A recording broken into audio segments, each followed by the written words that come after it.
Hey, it's Hayley from Low Carb Central. Today we're going to be making some New York boiled bagels.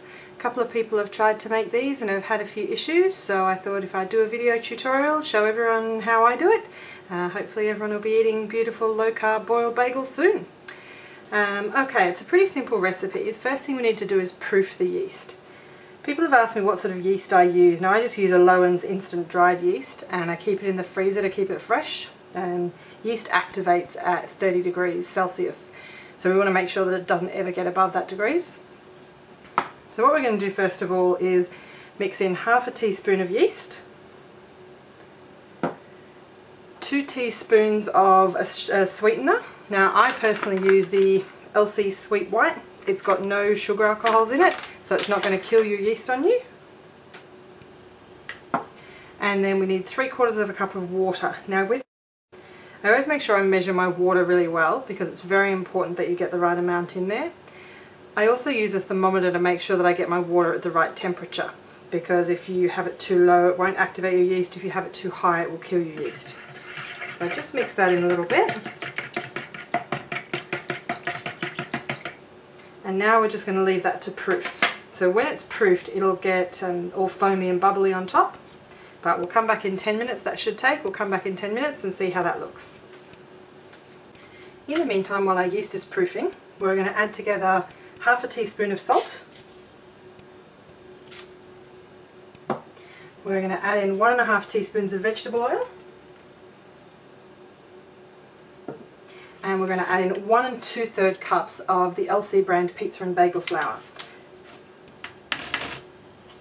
So this is our pizza and bagel flour here. It's great for making pizzas, bagels, English muffins, calzones, all sorts of wonderful things. We're just going to mix that all in.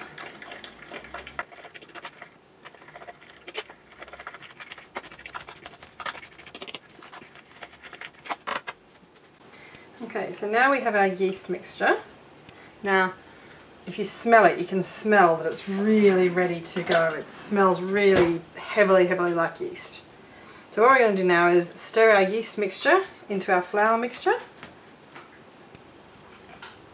And I always put about 3/4 of it in first.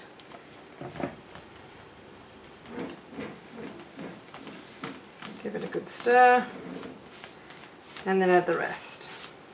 You don't want it to be too wet of a mixture because you need to be able to roll it out with your hands.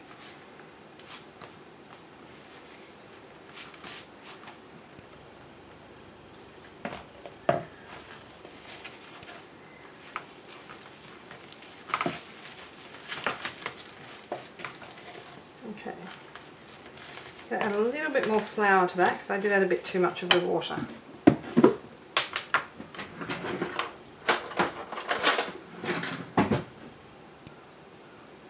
Maybe another tablespoon or so I've got there. Just to make it a little bit drier. There we go, that's perfect. So now what we're going to do is lightly flour a surface, and I'm just doing this with my pizza and bagel flour.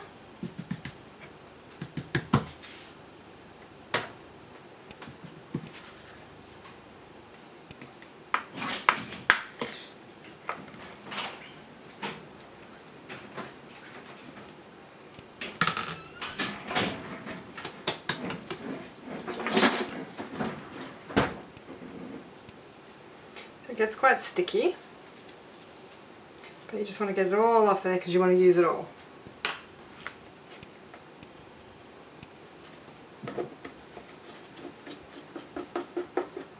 So I just use a scraper to get it out of my bowl.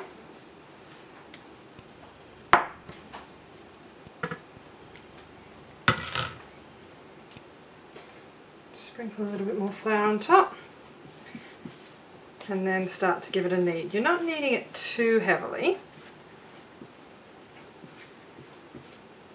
Make sure you keep your flour surface nice and floured, otherwise that happens.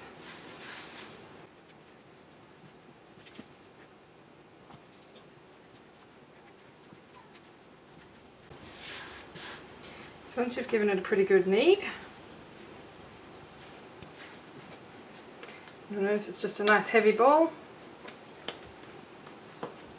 So now what we're going to do with our ball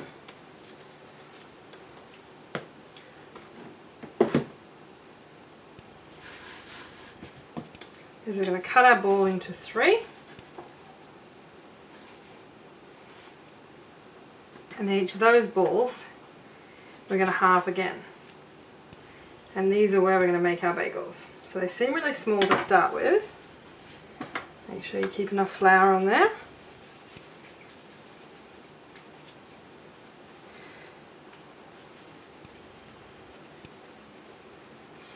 Roll it into a ball. Now what we're going to do is to put our hole through the middle of it, I just put my wooden spoon through it and then make that hole a bit bigger with my fingers. So we'll put that on a tray.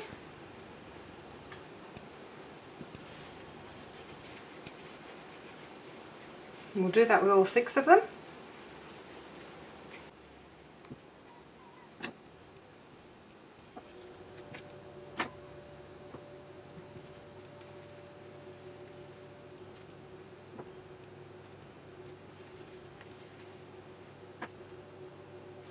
Stretch out the fingers.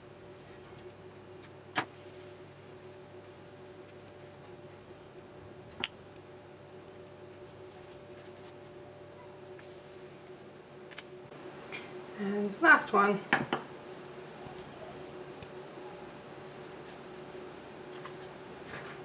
Okay, so now what we have is our tray of bagels, and we're going to cover this up with plastic and put it somewhere to heat.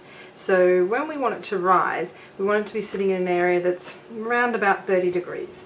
So best thing you can do there, I put it into my laundry and turn the dryer on, or sometimes I put it into the bottom of my oven and just turn my oven on fan. Definitely needs heat to rise, but you want it in an area where there's not going to be any draft getting in underneath your plastic, so make sure that you secure your plastic really well. Okay, so we've covered our bagels with plastic. We're now going to leave them to rise for an hour. They're going to do about double in size to this. So I'm going to pop those in a room of about 30 degrees and let them sit for an hour, go back and check on them, and we'll investigate soon. Well, it's been just over an hour now and you can see that they've risen quite nicely. So we're now going to put these into our pot of boiling water.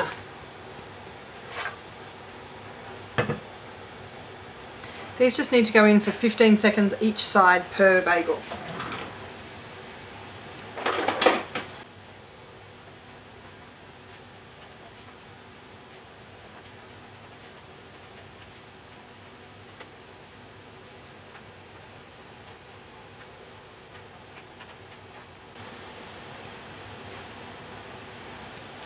So while this is happening, you should be making sure that you've got your oven heating to 200 degrees Celsius.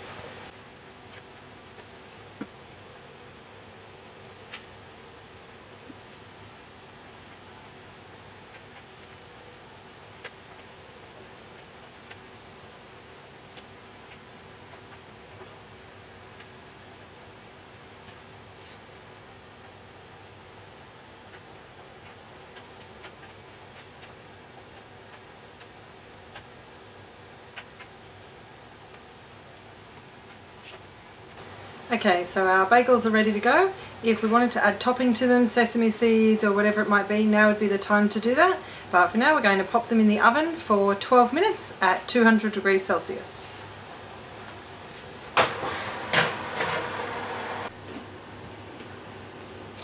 Okay, 12 minutes has passed. It's time to grab them out of the oven.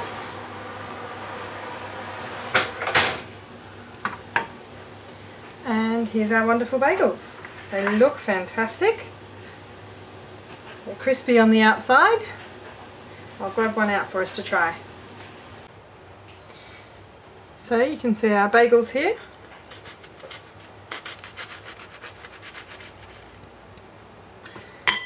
They've come out really lovely inside. I could have made the holes a bit bigger by the look of it. I'm going to put a little bit of butter.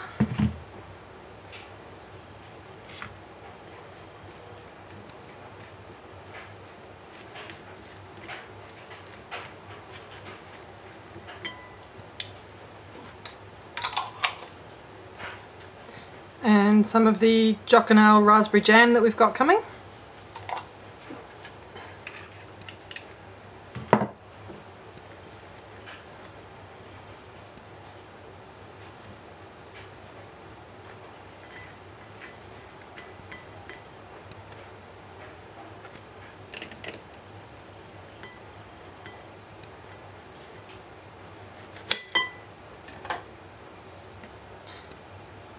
and bon appetit!